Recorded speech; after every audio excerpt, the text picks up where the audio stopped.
সকালের জন্য হেলদি একটি ব্রেকফাস্ট আমরা সবাই বানাতে চাই, তবে অনেক সময় বুঝতে পারি না যে কী এমন একটা রেসিপি তৈরি করব যেটা স্বাস্থ্যের জন্য অনেক বেশি হেলদি হবে, সেই সাথে খেতেও অনেক বেশি টেস্টি হবে।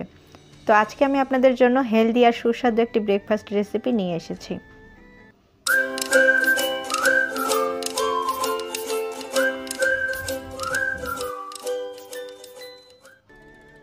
তো রেসিপিটা বানানোর জন্য প্রথমে একটা মিক্সিং বোলে নিয়ে নিচ্ছি মাঝারি সাইজের 6টি ডিম। আপনারা আপনাদের পরিমাণ মতো ডিমের পরিমাণটা বাড়িয়ে অথবা কমিয়ে নিতে পারবেন। তো 6টি ডিম নিয়ে নেওয়া হয়ে গেলে এখন আমরা এখানে দিয়ে দেব 1/4 চামচ সাদা গোলমরিচের গুঁড়া আর দিয়ে দিচ্ছি 1/3 কাপ পরিমাণে লিকুইড দুধ। এখন একটা হ্যান্ড উইস্ক দিয়ে এই সব কিছু খুব ভালো করে মিশিয়ে নিতে হবে। আর আমি দুধটা জাল করে ঘন করে তারপর এখানে ব্যবহার করছি। আপনারা যদি চান তাহলে গুঁড়া দুধ পানির সাথে মিশিয়ে ঘন করে এখানে ব্যবহার করতে পারবেন। তো সব কিছু ভালো করে মেশানো হয়ে গেছে, এখন এটা একটা সাইডে সরিয়ে রাখছি। এরপর একটা ফ্রাই প্যান গরম করে দিয়ে দিচ্ছি 1 টেবিল চামচ পরিমাণে বাটার।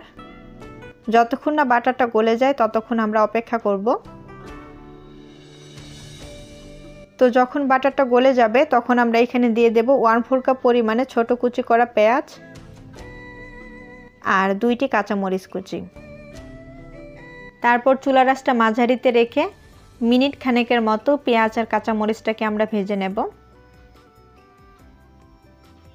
এরপর আমরা এখানে কিছু সবজি দিয়ে দেব। তো প্রথমে দিয়ে দিচ্ছি 1/4 কাপ পরিমাণে গ্রেট করে নেওয়া গাজর, 1/3 কাপ পরিমাণে রেড ক্যাপসিকাম কুচি, 1 টেবিল চামচ পরিমাণে টমেটো কুচি, 2 টেবিল চামচ পরিমাণে সবুজ ক্যাপসিকাম কুচি আর দিয়ে দিচ্ছি 1টি চিকেন সসেজ কুচি। এখন চুলার আঁচটা হাই হিটে রেখে যতক্ষণ না সবজির কাঁচা ঘ্রাণটা চলে যায় ততক্ষণ আমরা ভেজে নেব। তো তার আগে আমি এখানে দিয়ে দিচ্ছি 1/4 চামচ গোলমরিচের গুঁড়া আর স্বাদ মতো লবণ। তারপর হাই হিটে মিনিট খানেকের মতো সবজিগুলো আমরা নেড়ে চেড়ে নেব। এটা কিন্তু খুব বেশি রান্না করা যাবে না, তা না হলে যখন আমরা ডিমের সাথে এটাকে আবার রান্না করব তখন সবজিগুলো একেবারে নরম হয়ে যাবে। তো এখন এটা আমরা নামিয়ে নেব। তো সবজিগুলো যখন ঠান্ডা হয়ে যাবে তখন এখানে দিয়ে দিচ্ছি 1/4 কাপ পরিমাণে মজারেলা চিজ। তারপর সবজিটার সাথে চিজটাকে খুব ভালো করে মিশিয়ে নিচ্ছি। আর সবজির পরিমাণটা আপনাদের উপর নির্ভর করে, চাইলে আপনারা বাড়িয়ে নিতে পারেন অথবা কমিয়ে নিতে পারেন। তাছাড়া আপনারা আপনাদের পছন্দ মতো সবজি ব্যবহার করতে পারেন।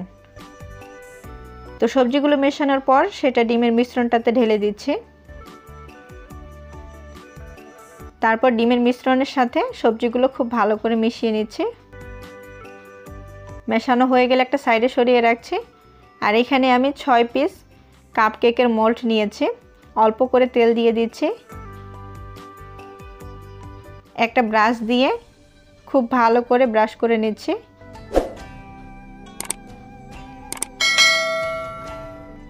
তো মোল্ডগুলো ব্রাশ করে নেওয়া হয়ে গেলে তারপর ডিমের মিশ্রণটা আমরা অল্প অল্প করে দিয়ে দেব। আর আপনারা যদি কাপকেকের মোল্ডে এটা তৈরি করতে না চান সেক্ষেত্রে আপনারা চুলায় ফ্রাই প্যানেও কিন্তু এই নাস্তাটা তৈরি করে নিতে পারবেন। যেভাবে আমরা ডিম ভাজি ঠিক সেভাবে এটা ভেজে নিলেই হবে। আর আমি যে পরিমাণে ডিম নিয়েছি সেই পরিমাণে 12 থেকে 15টির মতো মাফিন তৈরি হবে। তো যদি আপনারা মাফিন বানাতে চান তবে 12 পিস বা 12 পিসের বেশি যে মাফিনগুলো থাকে সেগুলো নেবেন, তাহলে একেবারে তৈরি হয়ে যাবে অনেকগুলো।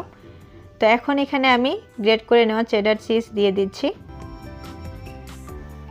তারপর 180 ডিগ্রি তাপমাত্রায় 15 মিনিটের জন্য বেক করে নেব। তো 15 মিনিট পরে আমি ওভেন থেকে বের করে নিয়েছি। তো এখন এটা আমাদের পরিবেশনের পালা। তো তৈরি হয়ে গেল অসাধারণ স্বাদে হেলদি একটি ব্রেকফাস্টের রেসিপি। তো আশা করছি আপনাদের কাছে রেসিপিটা খুবই ভালো লাগবে। রেসিপিটা যদি ভালো লাগে প্লিজ একটা লাইক, কমেন্ট আর শেয়ার করতে ভুলবেন না। আর আমাদের চ্যানেলে যদি নতুন হয়ে থাকেন চ্যানেলটাকে সাবস্ক্রাইব করে আমাদের পাশে থাকবেন। আর এই রেসিপিটা যদি আপনারা বাসায় তৈরি করেন তাহলে আপনাদের কাছে খেতে কেমন লাগে সেটা কমেন্টে জানাতে কিন্তু ভুলবেন না। তো আমি একটু আপনাদেরকে দেখিয়ে দিচ্ছি এটা দেখতে কীরকম হয়েছে। ভিতরে কিন্তু অনেক বেশি নরম তুলতুলে থাকে, যেহেতু এখানে আমরা চিজ ব্যবহার করেছি তো ভিতরেরটা অনেক বেশি ক্রিমি হয়। তো অবশ্যই একবার বাসায় তৈরি করে দেখবেন, আশা করছি রেসিপিটা খুবই ভালো লাগবে। তো আজকের ভিডিওটা এই পর্যন্তই।